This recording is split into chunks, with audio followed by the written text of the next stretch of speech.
Atlantic মহাসাগরের পাড়ে দাঁড়িয়ে নবীর সাহাবী উকবা ইবনে নাফি বলছে যে, হে এলাকাবাসী, তোমরা বলো এই সাগরের ওই পারে আর মানুষ আছেন?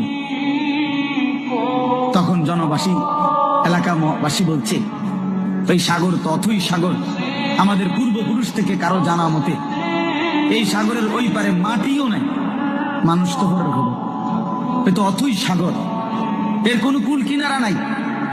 হযরত উকবা ইবনে নাফি 22 বছর বয়স্ক সাহাবী, পুরো আফ্রিকা বিজয় করে এই আটলান্টিক মহাসাগরের পারে দাঁড়িয়ে নিজের ঘোড়ার 2 পাও ভিজাইছে, ঘোড়ার পাও সাগরের পানিতে ভিজাইয়া এরপরে আল্লাহকে বলছে, আল্লাহ তোমার বান্দারা সাক্ষী দিছে সাগরের ওই পারে নাকি কোনো মানুষ নাই, এই জন্য আমি থেমে গেলাম। যদি খোদার কসম মাওলা একজন লোক বলতো ওই পারে একজন মানুষ আছে, আমি আল্লাহর কসম রব এই ঘোড়া নামায় দিতাম, ওই লোকটার কাছেও কালেমার দাওয়াত পৌঁছাইতাম। একজনের জন্য আমি সাগর পাড়ি দিতে রাজি আছি, কিন্তু কেউ তো বলে না আর কোন লোক নাই, এজন্য থেমে গেলাম।